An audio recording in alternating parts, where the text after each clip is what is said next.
Bom dia novamente, então, né? Nós vamos começar a nossa aula de hoje, dando sequência ao curso. Nós vamos falar hoje sobre cultivares transgênicos, um pequeno histórico, e principalmente aspectos práticos com relação ao uso dessas cultivares. Na última aula nós falamos, então, sobre desenvolvimento, nós vimos como que é desenvolvido, né? Nós demos o exemplo do milho, falamos sobre milho BT, sobre desenvolvimento através de diferentes técnicas. A gente falou de cultura de tecidos, transformação por agrobactério, clonagem molecular. Então, aqui agora nós já vamos falar sobre cultivar ao final, né? A parte já chegando para a produção. Bom, quando a gente fala sobre a produção vegetal, a gente vê que a genética, ou seja, a cultivar que nós utilizamos, ou as variedades, o que seja, elas têm uma importância muito grande para o sucesso, né, de uma lavoura, de uma produção. A gente sabe que essas cultivares, para elas atingirem o seu potencial máximo, aquele potencial que ela tem a maior produtividade, os melhores frutos, os melhores grãos, as melhores folhas, ela precisa de receber alguns tratos culturais, que são específicos de cada cultura, às vezes até específicos de cada cultivar. Tem que receber fertilidade, né, adubação adequada, além de água suficiente. Ela vai estar sujeita a alguns fatores que não são tão bem controláveis, que são o clima. A gente tem uma ideia do clima de acordo com estudos, com o histórico, mas esse clima pode ser variável. A gente tem visto que realmente ele tem variado muito. E também com relação à sanidade. A gente consegue controlar um pouco, né? A gente consegue desenvolver variedades cultivares que sejam mais adequadas ao controle de certas pragas, doenças, também de plantas daninhas. A gente consegue fazer aplicações, correções, tratos culturais que vão tentar melhorar a sanidade da lavoura, mas a gente sabe que também é um fator aleatório. Mesmo com fazendo todos os cuidados, tomando todas as medidas, nem sempre a gente consegue fazer um bom controle. Depois, né, ao final do ciclo da cultura, ou ao final da safra, nós temos o beneficiamento. Então, os frutos, as folhas, a madeira, os grãos vão ser beneficiados, e tem ali um período de pós-colheita para, enfim, então, chegar à comercialização e uso. A gente vê que são várias etapas dentro do sistema. Vocês que são agrônomos, principalmente, já estão bem familiarizados com isso. Tudo isso, todos os fatores são importantes, os tratos culturais, a fertilidade, a irrigação, o manejo, mas quem determina o potencial de um cultivo, né, é a cultivar. É ela que diz até onde esse produto, né, esse desenvolvimento da lavoura pode chegar. Além disso, nós vemos então que a genética, ela, como eu disse, está associada com o potencial produtivo da cultura. Ela também pode estar associada com a melhoria na fitossanidade. A gente sabe, fala muito no melhoramento sobre o desenvolvimento de variedades resistentes a pragas e doenças também, que recebem melhor certos tratos culturais que podem controlar melhor alguma parte da fitossanidade. Está associado com os tratos culturais também, se mais adensado, menos adensado, se precisa de mais poda, menos poda, mais água. Ela vai determinar também, claro que não sozinha, né, mas a rentabilidade da lavoura, e também questões relacionadas após a colheita, né, tempo de mesa, resistência a danos, tudo isso tem algum caráter genético. É claro que existem todos as outras áreas que vão tratar também dessas situações aqui. Para isso, para que a gente desenvolva uma boa cultivar, a gente precisa de variabilidade genética. Quem fez melhoramento, a gente sabe que, a gente falou isso também na primeira aula, que para se desenvolver cultivares, a gente precisa de variabilidade genética. Por quê? A seleção só é eficiente quando ela é feita sobre um fator genético. O fator ambiental, a gente pode selecionar, mas não vai haver ganho, porque ele não é herdável. Então, a gente precisa da variabilidade genética. Quando essa variabilidade genética não é suficiente, a gente viu isso na última aula, nós podemos trabalhar com a transgenia. Então, a gente vai criar nova variabilidade genética para aquela cultura. Como? A gente viu também, trazendo um gene de uma outra espécie que não é compatível com o cruzamento, inserindo esse gene dentro da nossa cultura. Nós estamos aumentando a variabilidade genética. E a partir daí nós podemos desenvolver novos cultivares. Os transgênicos no Brasil, a chegada real deles ocorreu a partir de 1996. E foi um caso curioso. Essa chegada foi vinda da Argentina, lá no Rio Grande do Sul, mas de modo clandestino. Por que isso? Alguns agricultores do Rio Grande do Sul, eles têm um contato com o país vizinho, né, fronteira, e eles iam lá na Argentina, já no ano de 96, já tinha sido aprovado o plantio da soja RR, a soja resistente ao glifosato. Eles viam que as lavouras da Argentina estavam desenvolvendo muito bem e, por modos clandestinos, eles começaram a trazer sementes de lá para cá, no caso, para o Rio Grande do Sul.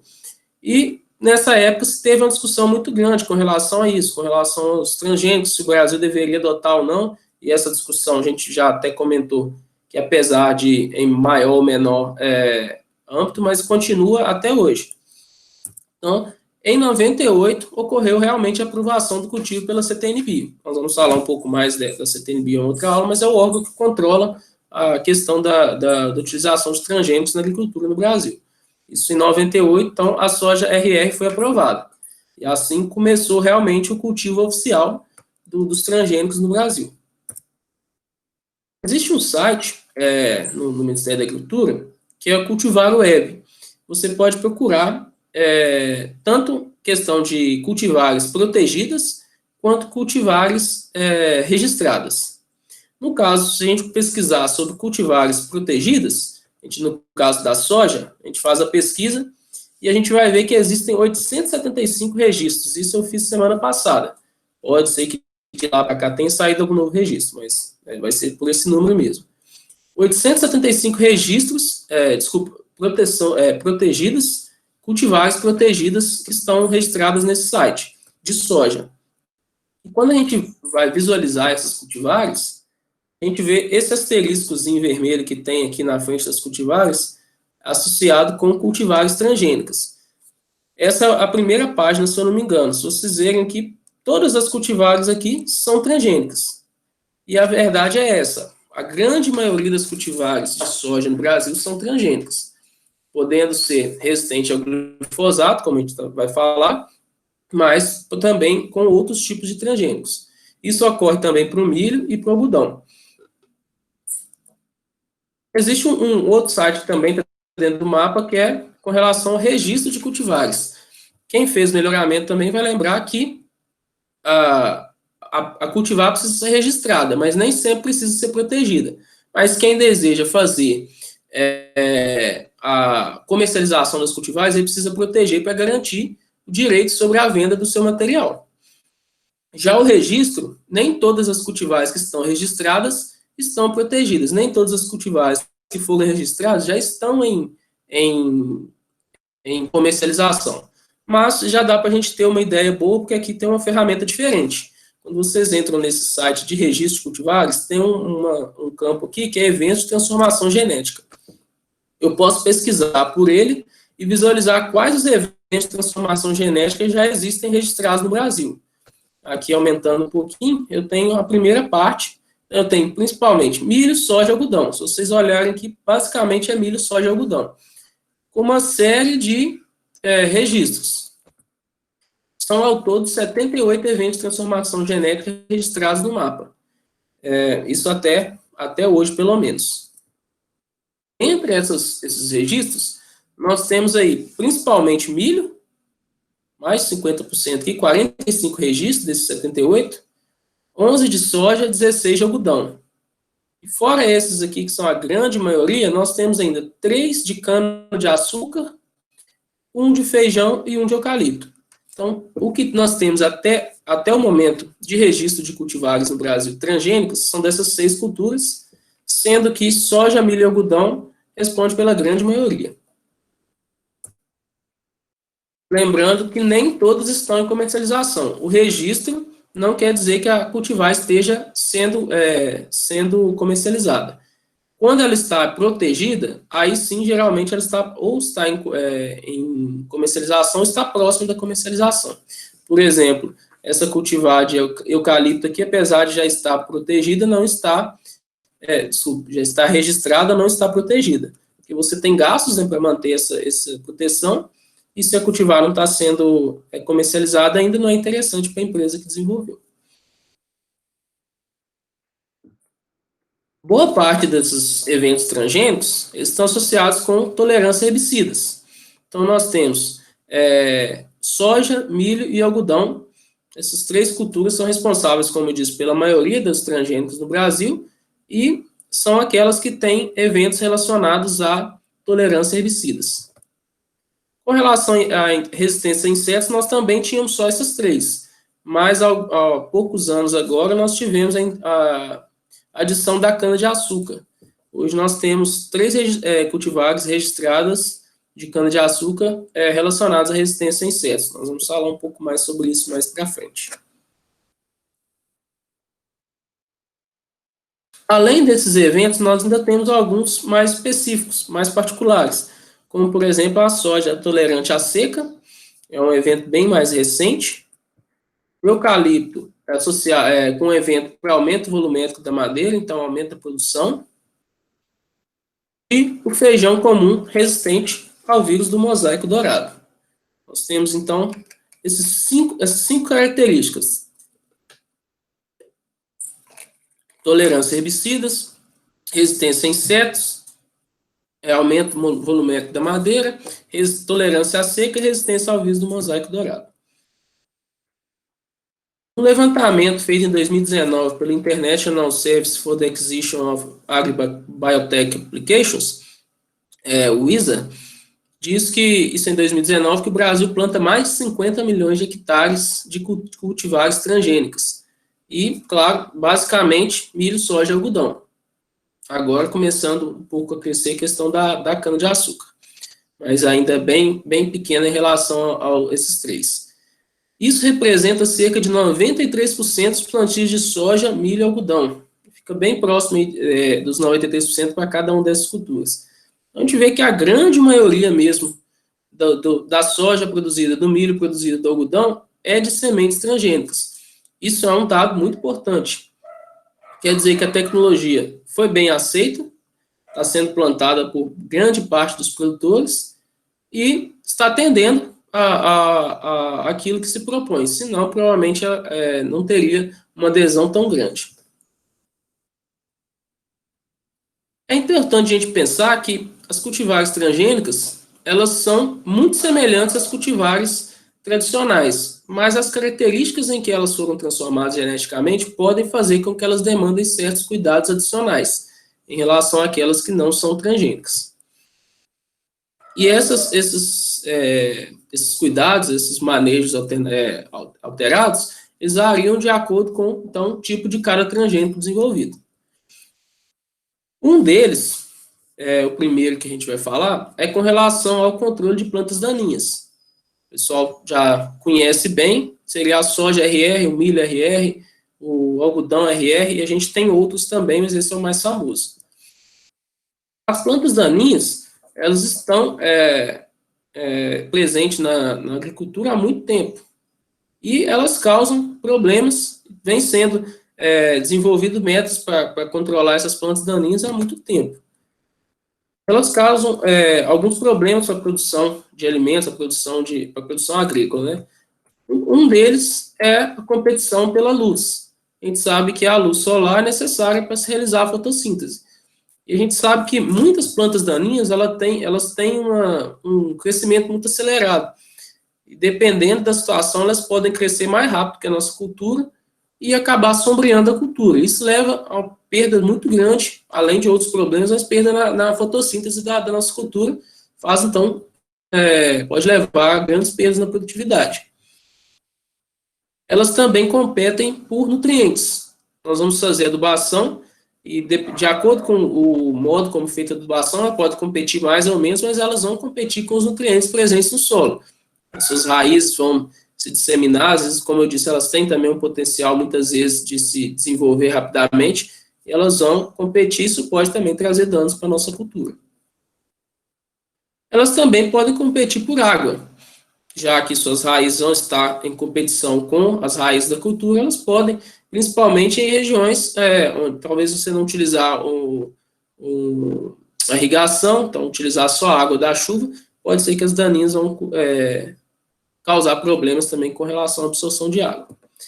E além disso, elas também são hospedeiros alternativos para pragas e doenças.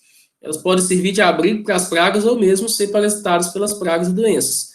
Que um exemplo, a mosca branca, ela é um inseto que causa grandes problemas em muitas culturas, ela ataca uma grande quantidade de culturas e também ela pode atacar várias plantas daninhas, então auxiliando que ela mantenha na lavoura, por exemplo, durante um período de pousio, e aí quando a gente colocar nessa cultura, ela vai causar problemas. Então, a gente sabe que as plantas daninhas, né, elas são problemáticas e elas precisam ser controladas. Existem várias formas de controlar as plantas daninhas. A primeira e mais tradicional era a capina, que era feita há muito tempo, com enxada, com alguns equipamentos, posteriormente com roçadeira, algum outro tipo de equipamento, mas a capina manual. Posteriormente, a capina química, né, a aplicação de herbicidas, que pode ser feito de forma manual ou mecanizada. E, além disso, nós também temos controles culturais. Um deles muito famoso é a questão do plantio direto na palha, em que a palha sombria o solo, inibe a germinação e o desenvolvimento inicial das plantas daninhas, facilitando, então, o controle das mesmas. É uma possibilidade interessante e é muito utilizada no Brasil, principalmente nas grandes culturas, né, nas culturas de grãos. A gente tem, no caso do controle químico, nós temos vários tipos de herbicidas utilizados. Vou dar alguns exemplos, e esses herbicidas eles possuem diferentes espectros de ação, quer dizer, eles atuam em diferentes grupos de plantas e em diferentes partes do metabolismo das plantas. Um deles, por exemplo, é o 2,4-D. É um herbicida utilizado para o controle de dicotiledones. Então, ele pode controlar um tipo específico de plantas.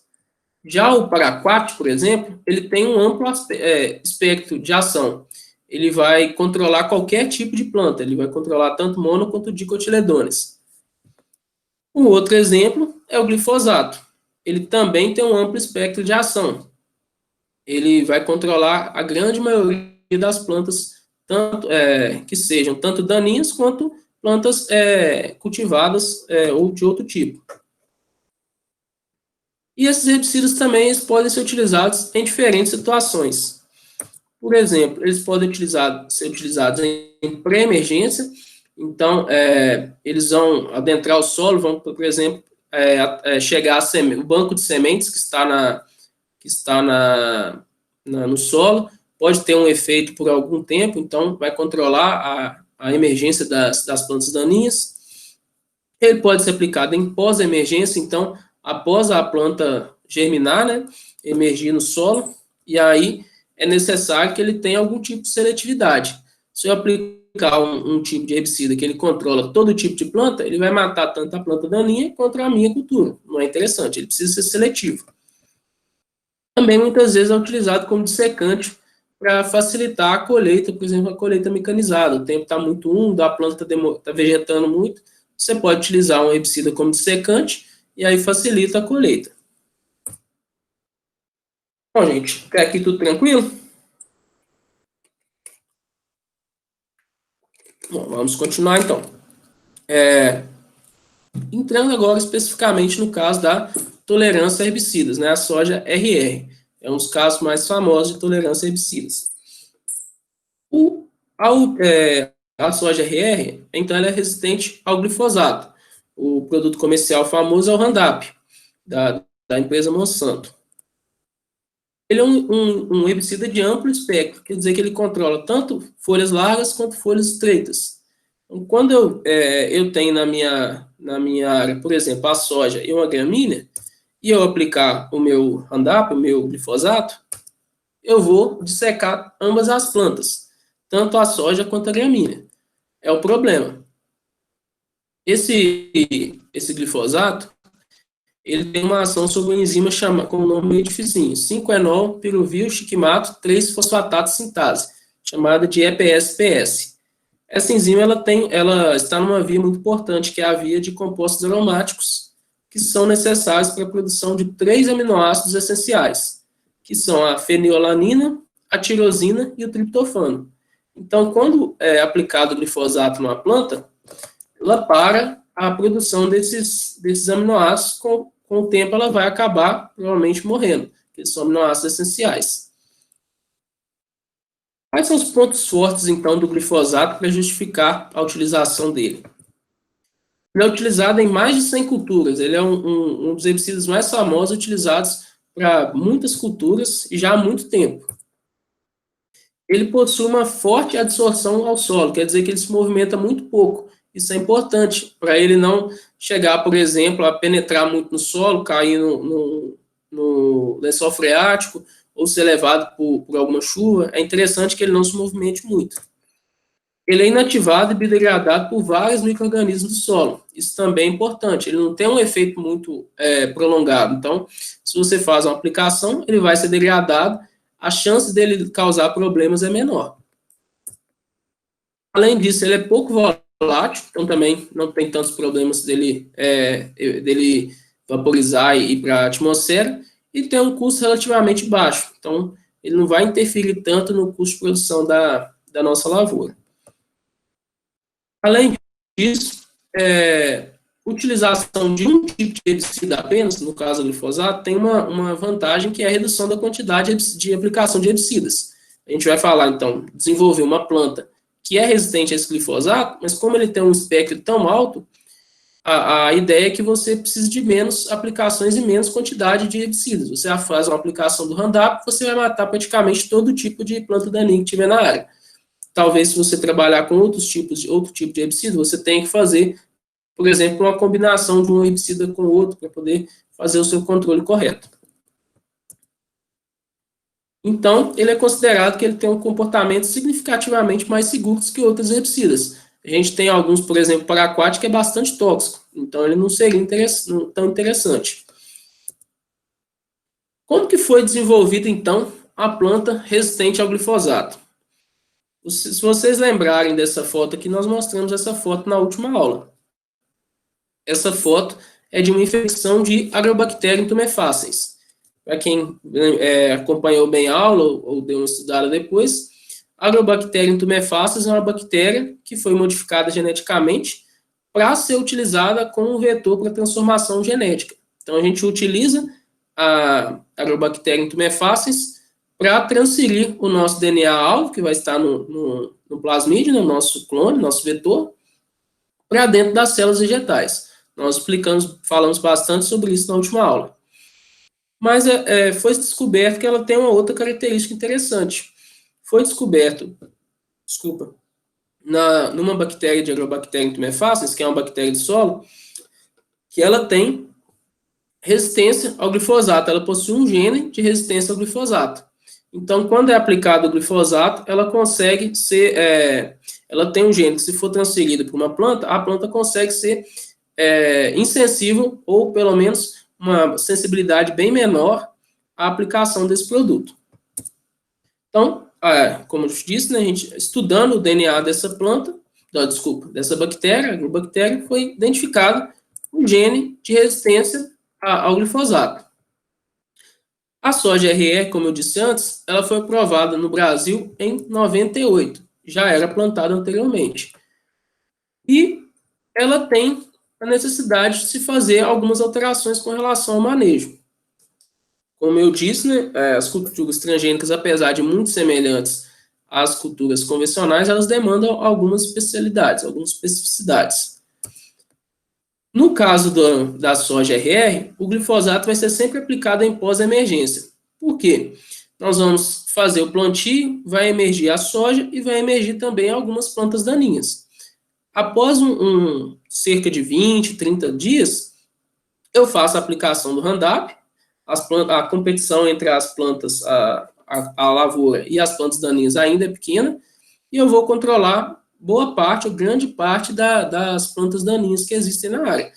a princípio, a gente espera que controle tudo. E aí, a nossa planta vai crescer, posteriormente, talvez faça mais uma segunda aplicação, e aí a própria cultura ela vai crescer mais e vai sombrear, vai fechar a lavoura, não tem mais necessidade de aplicação. Agora, apesar disso, a planta não é resistente, ela é tolerante ao glifosato. Quer dizer que ela ainda podem ocorrer alguns efeitos na cultura depois que eu aplico o glifosato, mesmo que a soja seja resistente, seja tolerante a ele. Pode ter, por exemplo, influenciar no balanço nutricional da planta, pode gerar alguns efeitos fitotóxicos, a planta pode amarelar um pouquinho, afetar a eficiência no uso da água, afetar a fotossíntese, rizosfera, acúmulo de biomassa, síntese de aminoácidos, compostos secundários, afetar a qualidade das sementes de grãos. São possibilidades, não quer dizer que elas vão ocorrer, existem essas chances. Mas, apesar disso, tem se visto que a soja produzida no sistema de manejo RR, ela tem sido muito bem aceita. De acordo mesmo com essas possibilidades, o produto final está sendo bem aceito. E um dos problemas que a gente vai ver aqui agora, que é com relação à resistência ao herbicida, a gente precisa, então, conceituar o que é resistência e o que é tolerância. Isso é um conceito importante tanto para falar de tolerância a herbicidas, né, quanto para falar de resistência a insetos. A resistência, no caso das plantas, é uma habilidade da planta de sobreviver e reproduzir após exposição a uma dose de herbicida normalmente letal para o biótipo selvagem da planta. O que é isso? Quem conhece um pouco sobre a produção agrícola no Brasil, a gente sabe que existem plantas daninhas que são resistentes ao herbicida, ao glifosato. Então, começa a ter problemas fazer o manejo dessa soja RR. Essa resistência, então, quer dizer o quê? A espécie da planta daninha, ela geralmente ela vai ser atacada pelo herbicida. Mas existem alguns biótipos, alguns genótipos específicos, que, quando são expostos a esse glifosato, essas plantas daninhas vão conseguir sobreviver e vão conseguir reproduzir. Isso a gente chama de resistência. A resistência, então, ela não é da espécie de planta daninha, ela é de um biótipo, ela é de um conjunto de indivíduos dentro da espécie. Por outro lado, existe o conceito de tolerância. A tolerância é uma característica natural da espécie em sobreviver a aplicações de herbicidas na dose recomendada, que seria letal para outras espécies, sem ocorrência de alterações marcantes em seu desenvolvimento e crescimento. Qual que é a diferença, então, da resistência e tolerância? A tolerância é uma característica da espécie. Toda espécie ela já tem um nível de tolerância, que pode ser maior ou menor. Já a resistência, não. A resistência, a planta normalmente é atacada, mas existem alguns genótipos, alguns biótipos, um biótipo, que mesmo quando é submetida a herbicida, ela não vai apresentar todos os sintomas, então ela vai conseguir sobreviver e reproduzir. Bom, gente, por que eu estou falando sobre resistência e tolerância? Como eu disse, existe a possibilidade de plantas que eram suscetíveis ao glifosato, então, plantas daninhas que eram controladas, em algum momento começarem a não ser mais controladas. É o que a gente chama de resistência induzida, que é um grande problema que a gente tem nas lavouras de culturas transgênicas resistentes a glifosato, por exemplo. A resistência ela pode ser induzida, e a gente vai falar um pouco sobre isso. E a tolerância já é uma característica que a espécie tem. Tem algumas espécies que não são bem controladas pelo glifosato. Por exemplo, a corda de viola, algumas espécies específicas que mesmo naturalmente elas já não são bem controladas pelo glifosato. Já no caso da resistência, são espécies, então, novamente, que são controladas, mas alguns indivíduos dentro dessa espécie passam a não ser mais controlados pelo herbicida. Como que isso ocorre? Ocorre através de um conceito de seleção natural. Lá na genética, a gente viu que a seleção natural, um bordão famoso, é o mais forte sobrevive, né? A gente fala que a seleção natural atua sobre as mutações que ocorrem nas populações. Aquelas mutações que são vantajosas para os indivíduos, elas são mantidas na população. aquelas mutações que levam a uma desvantagem, elas vão sendo eliminadas. Vamos pensar, existe uma espécie de planta daninha. Ela geralmente é controlada pelo glifosato, mas podem ocorrer, ou já ocorrem na população, alguns indivíduos que são resistentes a esse glifosato. Toda vez que eu aplico o glifosato na minha lavoura, eu vou estar selecionando aqueles indivíduos que têm esse alelo que confere resistência.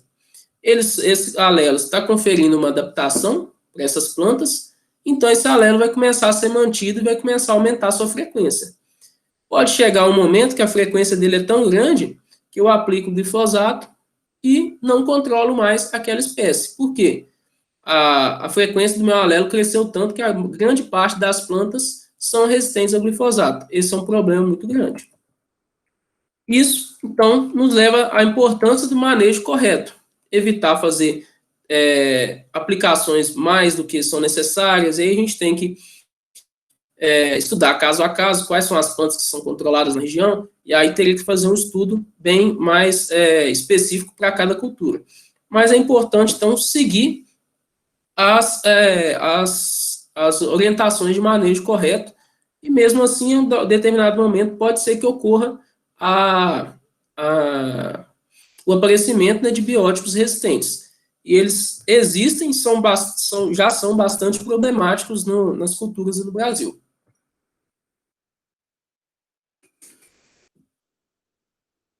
Esse aqui é um dado de 2013. Em 2013, existiam, de acordo com o IDScience, 5 biótipos de espécies de plantas daninhas que apresentavam resistência ao glifosato. Isso em 2012 para 2013. Então, a gente tinha o azevém, 2 espécies de buva, três espécies de buva e o capim amargoso. E aqui os anos em que elas foram relatados esses biótipos resistentes. Mas hoje, até 2019, nós já tínhamos 9 espécies. Então, de 2012, 2013, que nós tínhamos 5, nós passamos para quase o dobro, até 2019. Então, continuam as 3 espécies de buva, 2 espécies de caruru, do gênero Amaranthus, capim branco, capim pé de galinha, azevém e capim amargoso. Então, 9 espécies.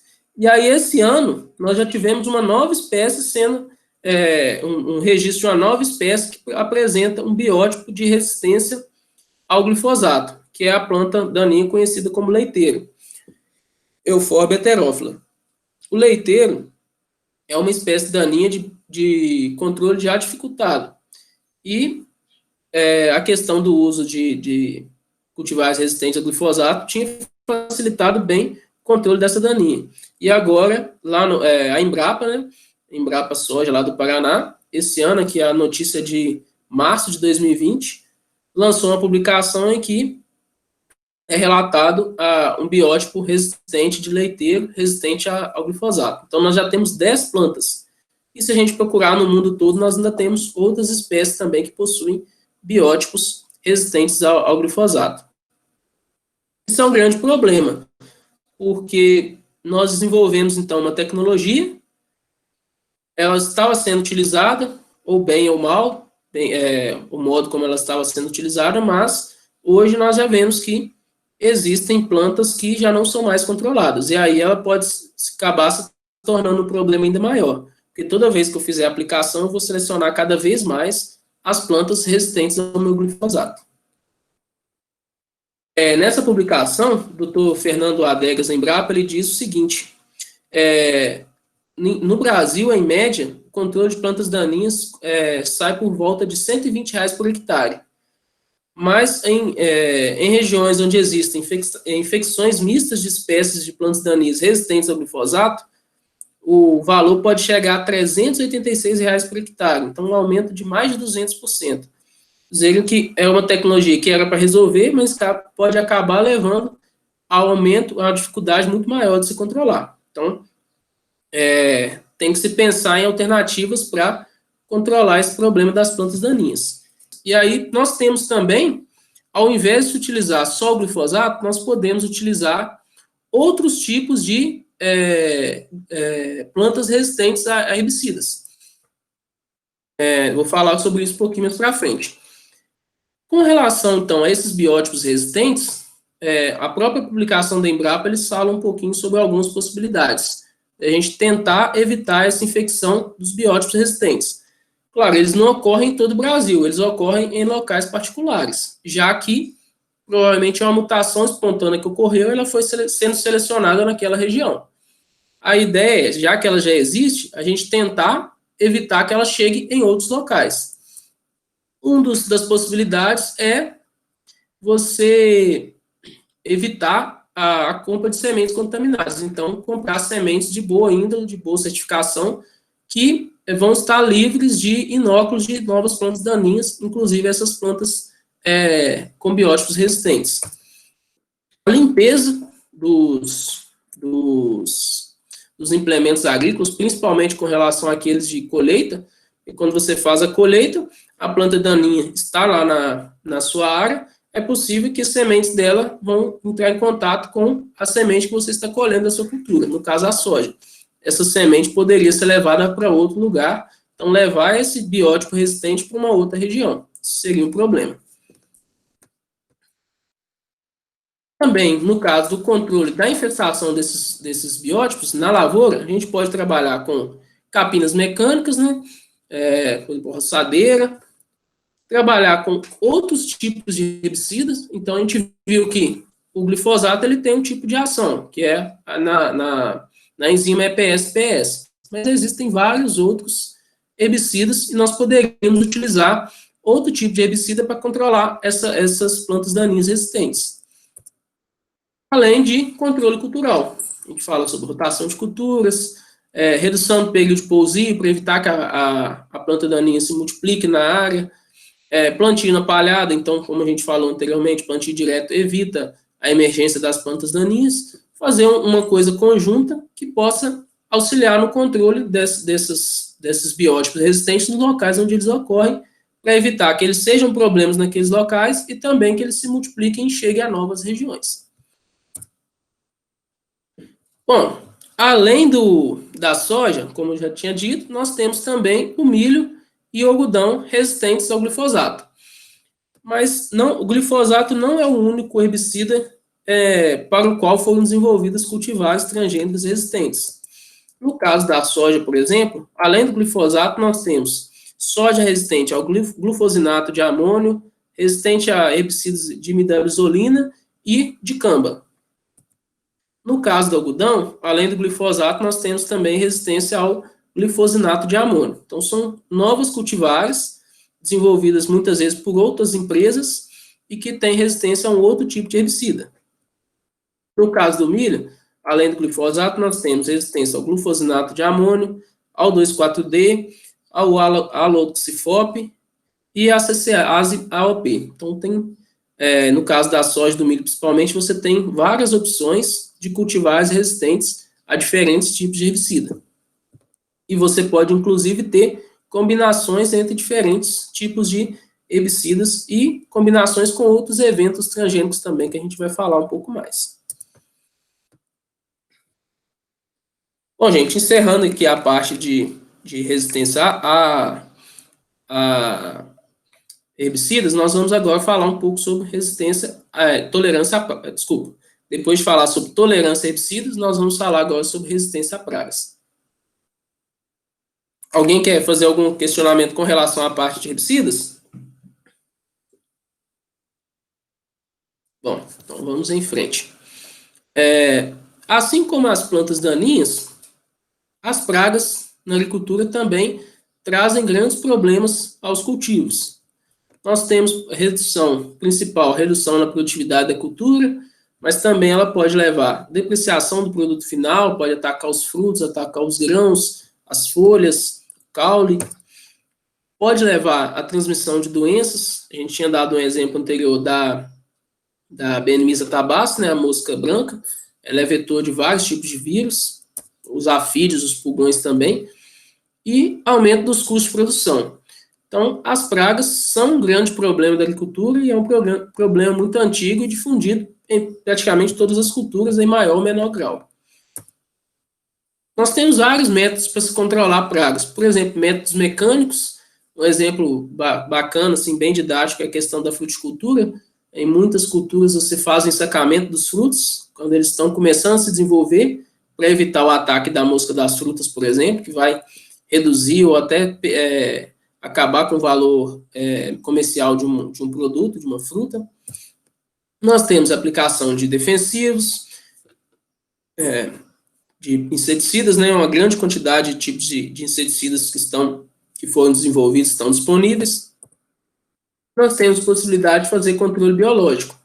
Por exemplo, aqui no caso o tricograma, ou a gente pode utilizar fungos, a gente tem uma série de possibilidades.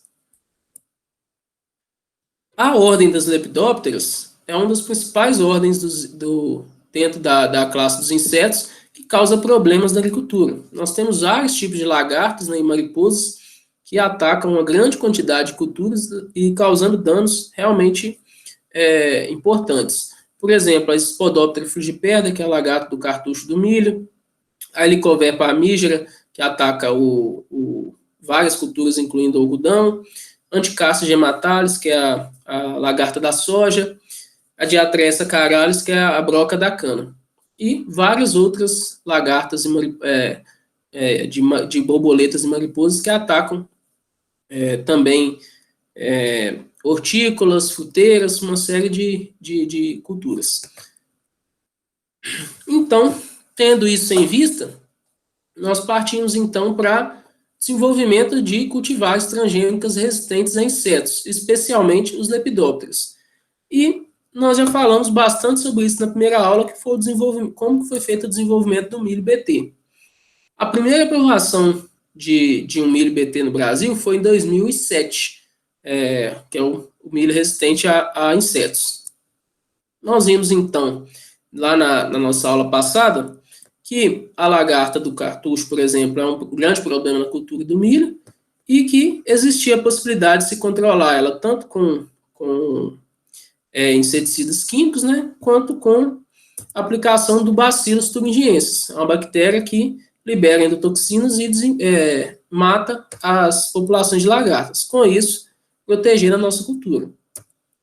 Nós vimos, então, que esses bacilos, eles produzem um grupo de proteínas chamadas proteínas CRY, que são endotóxicas, não só para lepidópteros, como também para larvas de outras espécies, como dos coleópteros e de dípteros, mas principalmente controle de larvas de lepidópteros, as lagartas. Quais vantagens que o milho BT tem em relação ao milho convencional? Uma delas é a facilidade de manejo, já que reduz o número de aplicações de inseticidas. Se a lagarta do cartucho e outras lagartas são alguns dos principais pragas assolando a cultura do milho, se eu consigo controlar sem aplicação de inseticida, eu reduzo as aplicações, eu facilito o manejo. Além disso, se eu reduzo a aplicação de produtos químicos, eu vou reduzir o impacto ambiental e também o impacto na qualidade de vida do produtor e do consumidor. E, por fim, é claro, se eu aplico menos, eu posso reduzir os meus custos, já que os inseticidas têm os seus custos tanto para compra quanto para aplicação. Eu vou ter que comprar combustível, vou precisar de maquinário, então, de mão de obra, eu vou aumentar os meus custos quando eu tenho que fazer o controle químico. Com o milho BT, eu tenho a possibilidade de reduzir esses custos. Das coisas mais importantes na questão do milho BT é com relação à área de refúgio. A gente sempre ouve muito falar sobre isso. Tem que ter área de refúgio. O que seria essa área de refúgio? É uma área em que a gente planta o milho convencional, de modo o objetivo é ajudar a conter os avanços de insetos resistentes à tecnologia. Do mesmo modo que nós falamos que se desenvolvem plantas daninhas resistentes ao glifosato, e aí elas começam a ser um problema, a gente falou dos biótipos resistentes, pode acontecer também com as pragas. Eu tenho diferentes insetos, alguns deles podem ter resistência, e Com o tempo, a pressão seletiva, para aumentar a frequência desse alelo de resistência, eles podem causar grandes problemas, porque a população desses insetos resistentes pode aumentar muito. A ideia, então, é fazer o plantio de uma área de refúgio. Essa área de refúgio, eu vou plantar o milho convencional, milho não BT. O que vai acontecer, então? Na área de refúgio, eu vou ter insetos que são suscetíveis à tecnologia BT. Eles não conseguem se desenvolver na cultura transgênica, mas na cultura convencional eles vão atacar a cultura. E do outro lado, eu tenho o meu inseto que é resistente, a minha lagarta que é resistente ao BT. Por que isso ocorreu? Provavelmente por mutações, alguns insetos conseguiram quebrar esse sistema em que eles são controlados, né? A produção das proteínas CRY. Essas proteínas CRY não causam a morte desses insetos aqui. Inicialmente, eles têm uma frequência muito baixa, já que a gente sabe que mutações são raras. Mas, se eu continuar plantando só o milho BT, toda vez o número desses indivíduos aqui vai aumentar.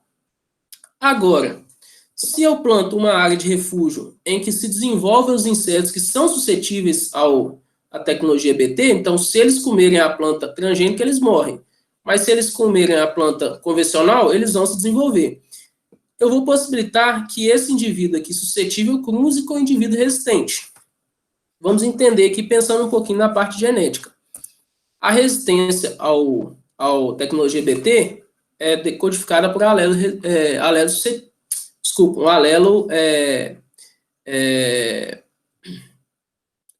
recessivo, desculpa, gente, falhou aqui. Enquanto que a suscetibilidade é codificada por um alelo de dominância.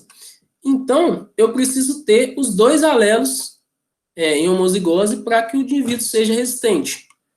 Mas quando eu cruzo esse indivíduo com o indivíduo suscetível, todos os indivíduos produzidos vão ser também suscetíveis. Eles vão ser heterozigotos. Na próxima geração, esse indivíduo aqui, que é suscetível, ele pode cruzar com outro indivíduo suscetível, vai produzir só indivíduo suscetível. Então, nenhum deles vai ser resistente. Se ele cruzar com o indivíduo resistente, vou cruzar azinho com azinho, eu vou ter metade dos indivíduos vão ser resistentes à minha tecnologia BT. E se eu cruzar um indivíduo com outro de mesmo genótipo, dois heterozigotos, eu vou ter 25% de indivíduos suscetíveis. O que eu estou querendo dizer aqui? Que quando eu tenho a área de refúgio, eu possibilito que o meu indivíduo resistente, ele dilua o seu alelo junto com o alelo de susceptibilidade. Com isso, eu vou produzir vou produzir lagartas que têm o alelo de resistência, mas esse alelo não é expresso, então as lagartas vão morrer. Se eu cruzasse só o indivíduo resistente com ele mesmo, na próxima geração, todos os indivíduos que veio desse aqui seriam resistentes. Na próxima geração, ia aumentar de novo a quantidade de insetos resistentes, e por assim vai. Então, com o tempo, eu ia ter uma população majoritariamente de indivíduos resistentes. Se eu planto uso a minha área de refúgio, eu possibilito que esse aumento da quantidade de insetos resistentes seja pequeno, porque eles vão ser diluídos toda vez que eles cruzam com um indivíduo suscetível. Pessoal, vocês conseguiram entender? Ficou um pouquinho meio bagunçado, não sei se deu para entender bem. Alguém tem dúvida? Tem uma dúvida, professor. Sim. Nesse caso, qual vai ser a distância adequada para a área de refúgio, para não haver cruzamento também entre os milhos? Perfeito, perfeito. Vamos mostrar aqui então. O próximo, vamos continuar aqui. Aqui eu tinha falado já, né? Quando eu cruzo resistente, desculpa, aqui está errado. Esse aqui não é resistente, desculpa, não é suscetível, é resistente. Eu vou dar 100% resistentes. Bom, vou chegar na sua resposta, só um minutinho. Essa área de refúgio, então, já tem a indicação dessa área de refúgio há muito tempo, mas ela só passou a ser obrigação em 2018. Saiu um decreto, né, uma instrução normativa, que instituía em todo o território nacional a prática do plantio de áreas de refúgio. E a gente vai ver aqui, então, como que funciona essa área de refúgio. Para o milho, a gente tem que ter pelo menos 10% da lavoura com milho convencional. E a pergunta do colega foi qual que é a distância desse milho convencional em relação ao milho transgênico. Vamos mostrar aqui alguns exemplos. Eu posso plantar dentro da minha área, eu tenho que manter sempre o máximo de distância da área de refúgio com relação à área, às minhas plantas transgênicas, no máximo 800 metros de distância, que é uma distância suficiente para que as lagartas, né, as mariposas ou as borboletas da parte transgênica e não transgênica se encontrem. Então, eu posso, por exemplo, plantar minha área desse modo. Eu tenho uma faixa de 800 metros de cultivar transgênico, mais uma faixa aqui de 10% de cultivar não transgênico, milho não BT. Outra possibilidade, se eu tiver uma área maior, eu posso fazer isso várias vezes. A cada 800 metros, eu planto 10% de milho não transgênico. Então, essa área aqui em laranja é onde vai se desenvolver, vai se multiplicar os insetos que são suscetíveis à tecnologia BT. Esses insetos vão intercruzar com os outros que estão se desenvolvendo na área de milho transgênico, que são aqueles poucos insetos resistentes, e vão manter controlados a população de insetos resistentes. Outra possibilidade, eu posso plantar o milho convencional como uma bordadura. Lembrando que sempre tem que ser 10% da quantidade total. Outra possibilidade, se eu estiver trabalhando com pivô, que é um plantio, vamos dizer assim, circular, eu posso fazer o plantio no centro, as fileiras no centro, ou fazer em uma das bordas do pivô. E aí também eu sempre mantendo aquela distância de, no máximo, cada planta transgênica tem que ter a faixa de plantas não transgênicas a, no máximo, 800 metros. Respondi a sua pergunta?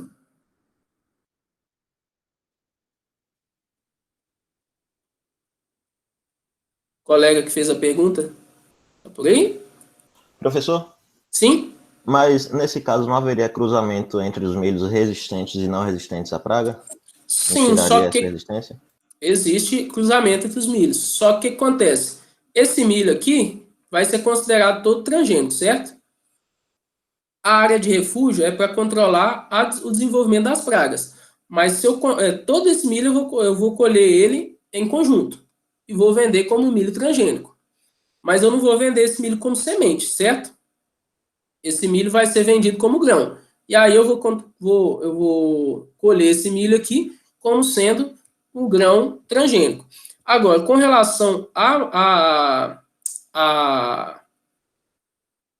mistura de sementes, eu vou falar, ou mistura de cultivo transgênico ou não transgênico, alguém que quer plantar um milho não transgênico, por exemplo, aí nós vamos falar, é um outro conceito que chama coexistência. Vou falar ele daqui a pouquinho, beleza?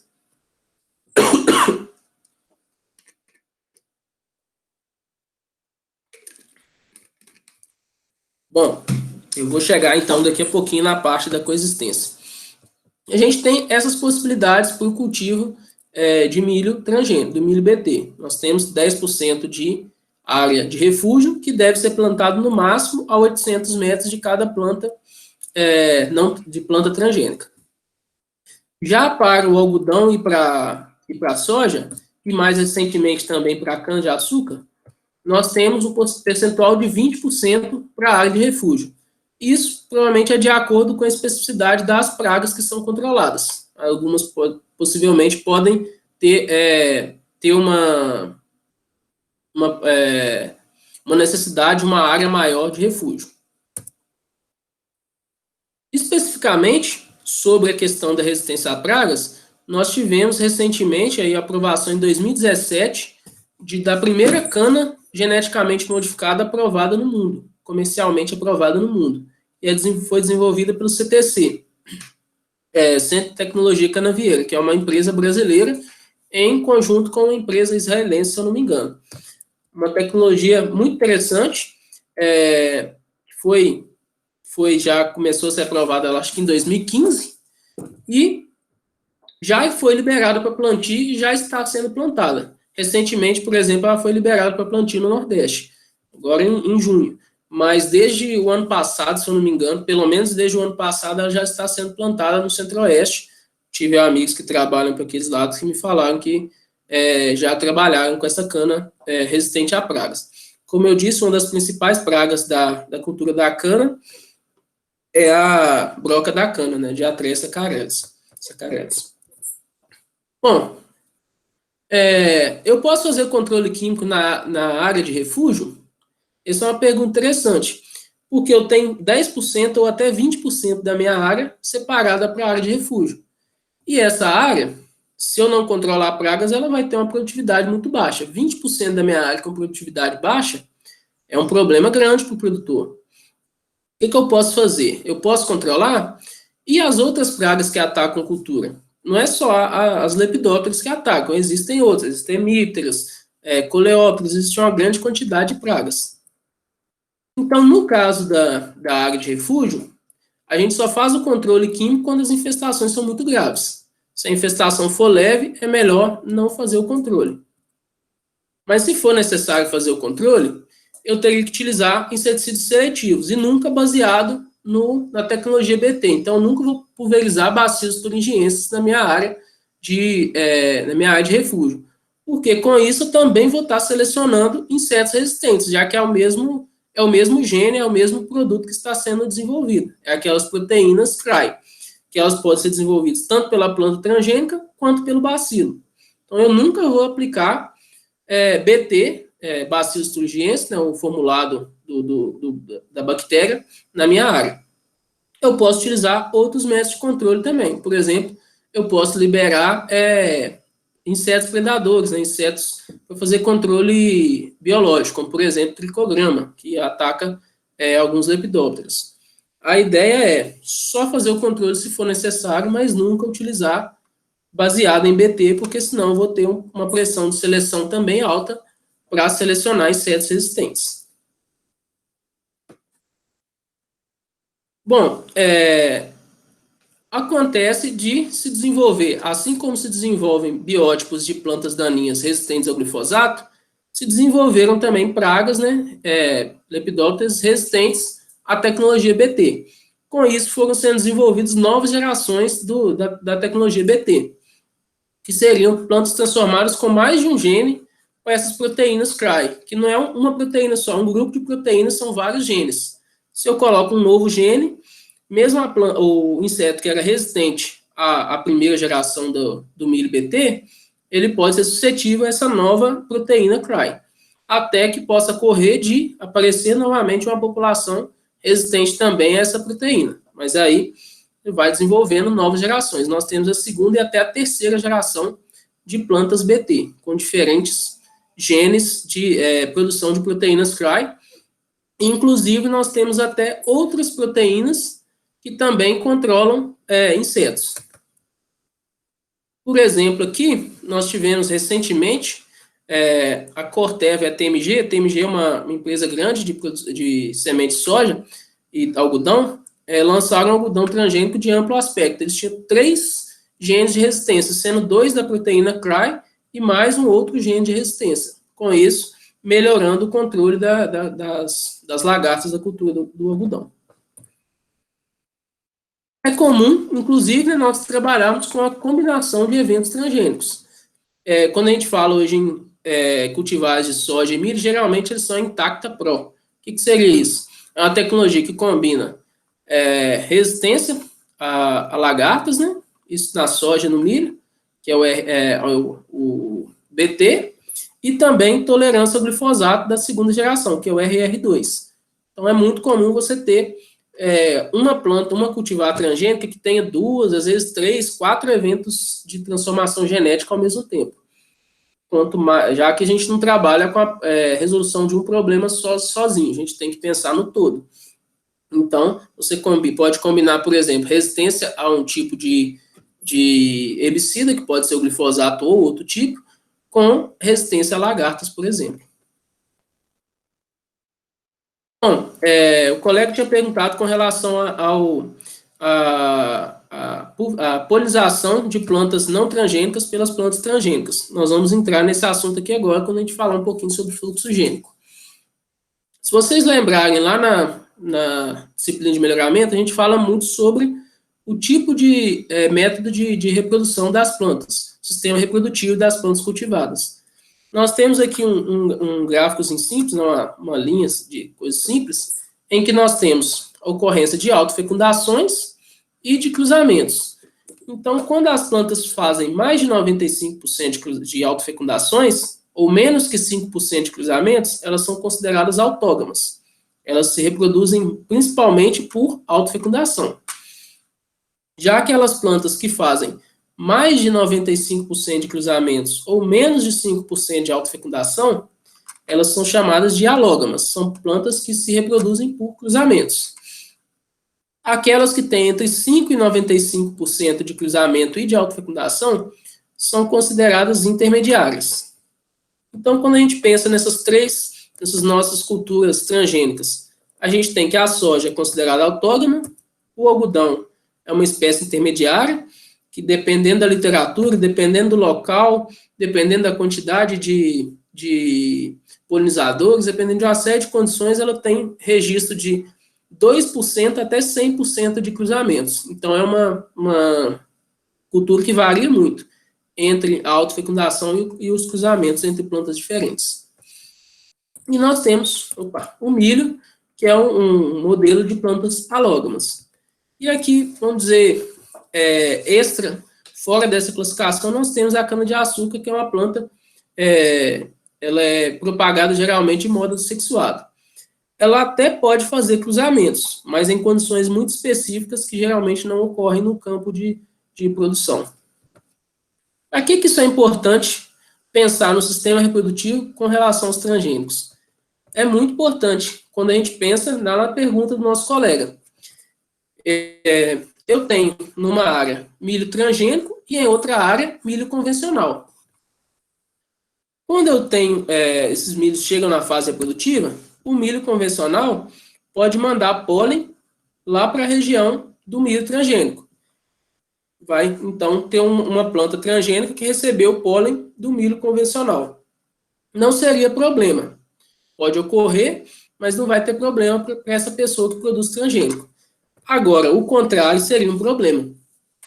Eu posso ter pólen da cultura transgênica polinizando a cultura convencional. Por exemplo, se eu sou um fazendeiro que trabalho apenas com milho convencional, que eu quero, por exemplo, trabalhar com um sistema que não utiliza transgênicos e nem insumos químicos, por exemplo, não trabalho com inseticidas, não trabalho com herbicidas, por uma série de fatores, né? Pode ser que estou trabalhando com boi orgânico, alguma coisa assim. Eu não posso, de jeito nenhum, ter contaminação com transgênicos. Porque isso pode fazer eu perder uma certificação, posso perder uma venda, pode dar uma série de problemas. Para resguardar isso, nós temos um conceito que a gente chama de coexistência. O que seria essa coexistência? É um conceito que diz para respeitar o direito de outros produtores que não plantam transgênico. Então, se eu planto transgênico, eu tenho que respeitar quem não planta. E o respeito que a gente diz eu tenho que resguardar a propriedade de quem não planta milho transgênico. Como que eu vou fazer isso? Então, essa resolução normativa que veio da CNTN-Bio, em 2017, dispõe sobre esse conceito, essas normas de coexistência. Quais que seriam elas? No milho, eu tenho que, então, essa resolução é específica para o milho, eu tenho que plantar o milho transgênico a no máximo 100 metros de qualquer cultivo que não seja transgênico. Desculpa, no mínimo 100 metros de qualquer cultivo transgênico. Ou então, eu posso trabalhar do seguinte modo.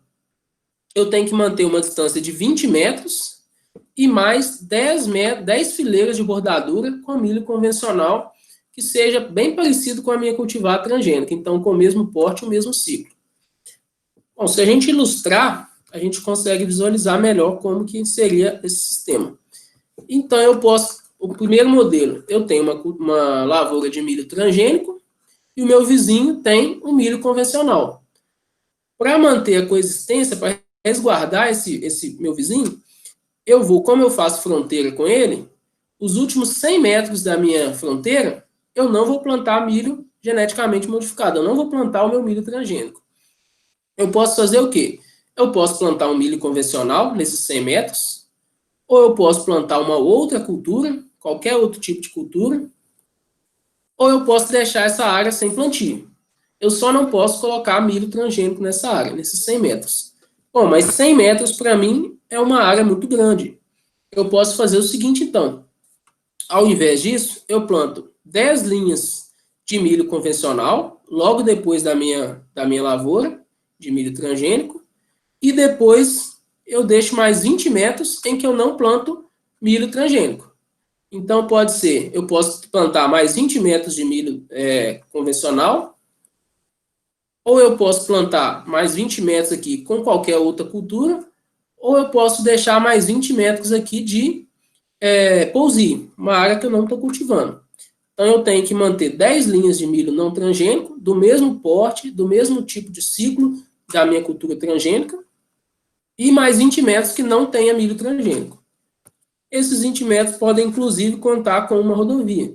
Então, se eu estou de um lado da rodovia, do outro lado da estrada, tem um produtor com milho convencional, eu mantenho 20 metros sem milho, contando, então, com a rua, e mais 10 metros de linhas de milho convencional. Respondi a pergunta do colega? Agora? Beleza, professor, legal.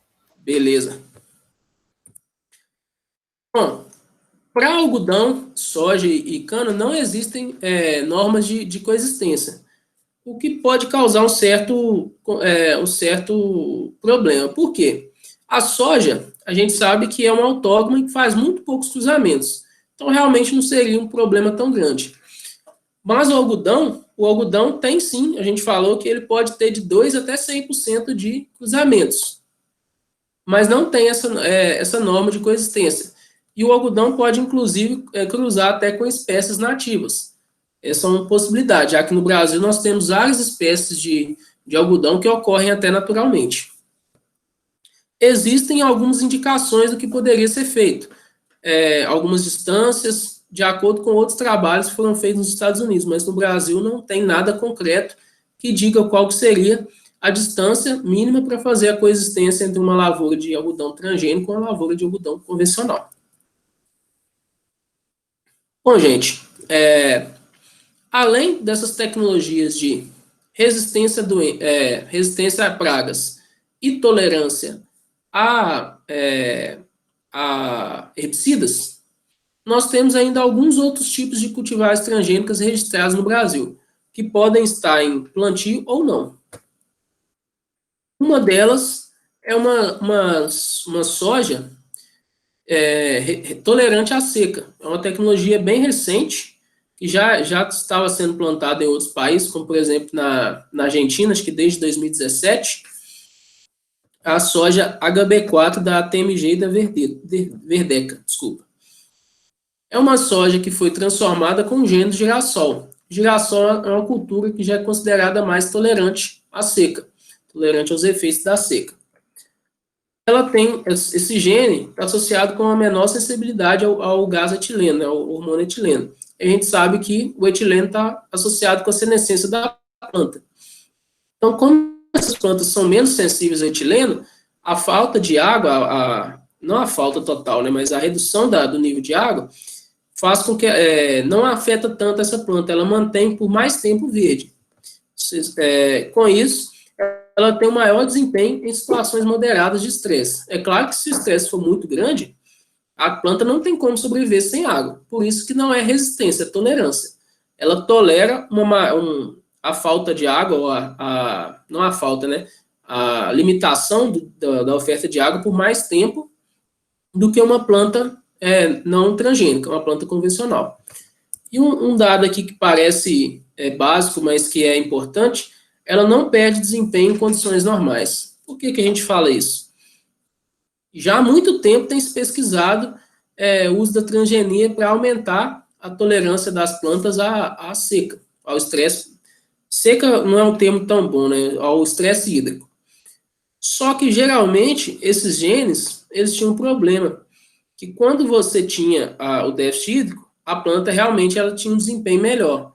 Mas quando não existe o déficit hídrico, essa planta tinha um desempenho pior do que as plantas convencionais. E isso não é interessante. Por quê? A gente quer que a planta resista melhor à limitação de água. Mas se existe água, a gente não quer que essa planta tenha um desempenho pior. Aí isso não funcionava, por isso que não se desenvolviam cultivares nesse sentido. Esse gene específico, ele tem essa condição de que não perde desempenho em condições normais. Então, a planta, em condição boa de água, ela mantém o mesmo desempenho de uma cultivar tradicional, cultivar convencional, desculpa. Mas, se ocorre a situação de déficit hídrico, ela vai conseguir tolerar por mais tempo em relação à planta convencional. Aqui, não sei se vocês conseguem ver bem, tem uma foto, né, de um campo onde da metade para a esquerda nós temos a soja transgênica, né, e à direita a soja convencional. A gente consegue ver que essa soja tolerante à seca, ela mantém verde por mais tempo, sendo que essa parte da direita aqui, a planta já está começando a ficar mais fraquinha, mais seca. Esse seria o efeito desse transgênico associado com tolerância à seca. É uma tecnologia nova, bem nova. Sendo que essa notícia aqui é de 2020. Então, nessa matéria aqui, né, foi um dia de campo da TMG, eles mostrando que a tecnologia já está aprovada na Argentina, nos Estados Unidos e no Paraguai. Também já está no Brasil, só que ainda não está em comércio. E eles têm expectativa de que o lançamento comercial seja a partir de 2022, 2023. Por que isso? Porque depende dessa cultivar ser aprovada na China e na Europa. Isso é um ponto interessante. Como eles são os principais compradores da soja brasileira, se eu aprovar o transgênico aqui, mas não aprovar na região onde ele vai ser vendido, eu não vou ter como escoar minha produção. Então, nem compensa colocar essa cultivar no mercado. Por isso que ela ainda não está no mercado, mas tem perspectiva já de ser aprovada nesses locais. Sobre essa parte de comercialização, a gente vai falar mais em um outro momento.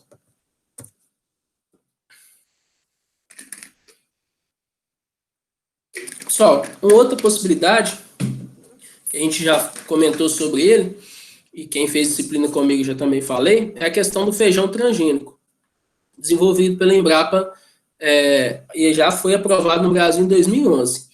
Esse aqui é o feijão carioquinha, que é uma variedade de feijão fazelos vulgares, diferente do feijão que a gente consome muito na Bahia, né, que é o Vigna. Esse feijão aqui, ele foi transformado para ser resistente ao vírus do mosaico dourado.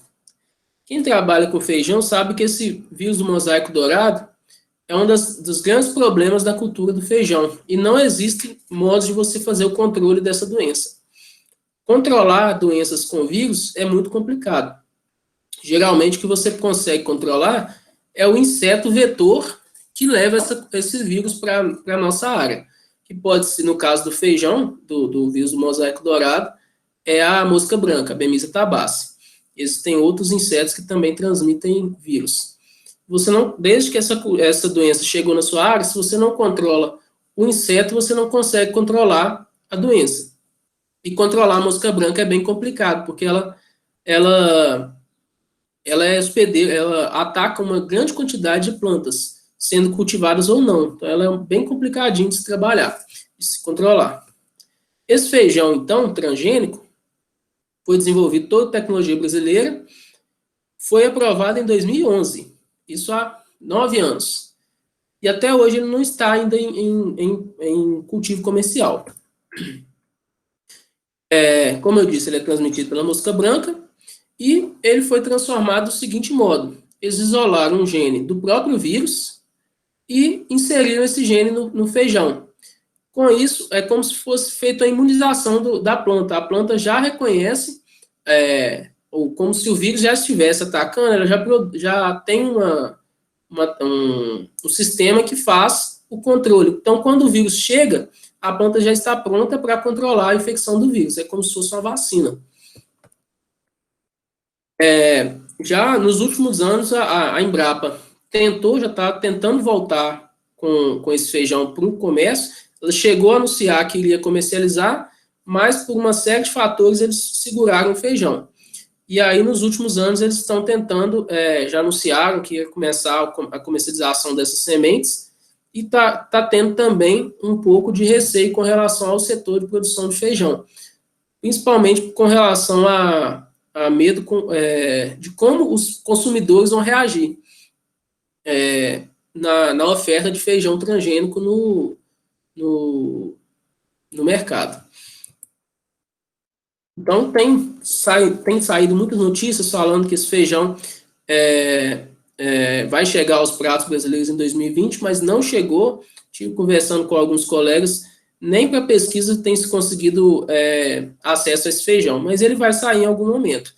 A Embrapa, no primeiro momento, ela não liberou ele para comercialização porque entendeu que eram necessários muito mais testes para poder comprovar a eficácia do produto antes de levar ele para o mercado. Então, a gente já comentou isso na primeira aula, tem que se fazer um estudo muito grande para ter uma segurança muito alta, né, uma chance de erro muito pequena desse produto causar qualquer tipo de problema. Mas, em algum momento, esse feijão transgênico vai chegar para ser vendido essas sementes. Inclusive, esse ano eles já soltaram até um manual com manejo para a cultura do feijão transgênico. Então, um folhetozinho pequeno, em que fala a questão de controle de pragas, uma série de coisas, mas bem simplesinho, saiu esse ano, 2020. Uma outra ainda, última cultivar que existe, registrada no Brasil transgênica, é esse eucalipto geneticamente modificado para o aumento volumétrico da madeira. Então, é o eucalipto que produz mais. Ele tem um rendimento, ele produz mais rápido e gera uma produtividade maior em menor tempo. Esse produto já foi aprovado em 2015, essa cultivar de eucalipto transgênico. Recebeu aqui em 2015. A redução do ciclo e maior desenvolvimento está associada com um gene identificado na planta Arabidopsis thaliana, que produz uma proteína chamada proteína CEL, que leva ao crescimento acelerado de células. Com isso, a planta se desenvolve mais rápido. Apesar de já ter sido, esqueci de colocar aqui, de já ter sido aprovada há muito tempo, o medo da empresa, que no caso é a Suzano, que trabalha com celulose principalmente, é com relação ao mercado. Desculpa, porque como hoje há muitos mercados específicos, como por exemplo a questão de selo de produção verde, orgânicos e tudo mais, eles não aceitam transgênicos, a empresa tem receio de colocar esse material no mercado e perder um pouco do mercado também. Então, por isso, ainda não está em comercialização e cultivo, mas já é aprovado para ser produzido aqui no Brasil.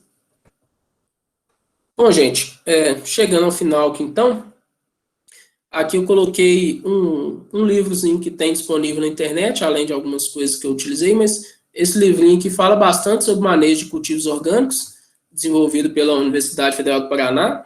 Não é o único que eu usei para fazer essa aula, mas tem bastante informação. Quem tiver interesse, ele pode ser interessante. Bom, gente, quem tem dúvidas aí com relação à nossa aula de hoje?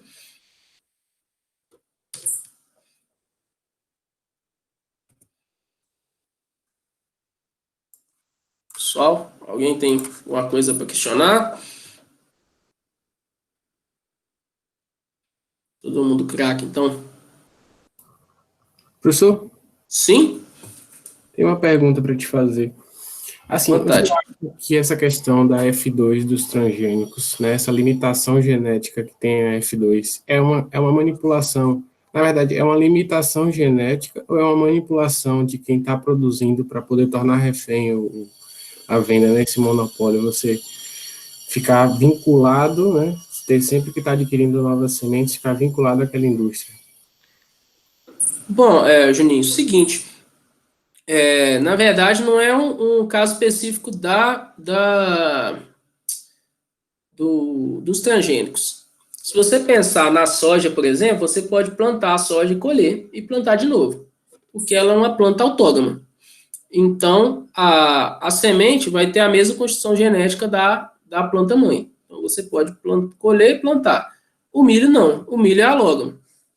Então, quando você planta o milho, você tem aquele probleminha com relação à perda do vigor híbrido. Porque os milhos comerciais e, com certeza, os transgênicos vão ser híbridos. Eles têm a expressão de heterose muito forte. Você tem um desenvolvimento todo, um programa de melhoramento específico para poder explorar a heterose. Se você colhe a semente do milho e planta, ele sendo transgênico ou não, você vai ter uma perda de produtividade grande. Porque na F2 você só tem 50% de genótipos heterozigotos. Isso para um gene só. Então você vai ter perda de produtividade, perda de características importantes. Mas a gente tem que pensar, então, que não é específico do transgênico. O transgênico também, se você colher, ele vai continuar, ele está em homozigose, ele vai continuar na planta, mesmo na F2. Agora, a perda da produtividade, de tudo, da questão de produtividade de grãos, altura de planta, questão de produção de matéria seca, tudo isso é pela questão da perda do vigor híbrido. Você vai ter endogamia, e aí sim você teria que comprar semente novamente. Até onde eu sei, você não tem variedades de milho transgênicas, porque se a gente não tem, as grandes empresas elas não desenvolvem variedades, desenvolvem só híbridos. São aqueles que têm o maior desempenho, mas por outro lado tem essa questão, você sempre tem que comprar semente. Então você vai compra semente no ano, colheu, vendeu o grão, comprou semente novamente. Você não vai pegar a semente e plantar de novo. Não vai ser vantajoso. Se você ver, lá no começo da aula eu falei que tem 45 cultivares de milho registrados, se eu não me engano, e 11 de soja.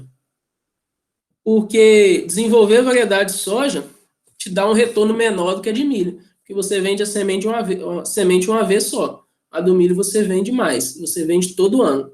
Então, tem até essa questão. Soja, você desenvolve variedades transgênicas, demora mais para você desenvolver uma nova variedade, porque você vende menos do que você vende o milho. Te respondi a pergunta? Respondeu sim, perfeito. Parabéns aí pela aula, obrigadão, professor. Beleza, obrigado. Mais alguém, pessoal?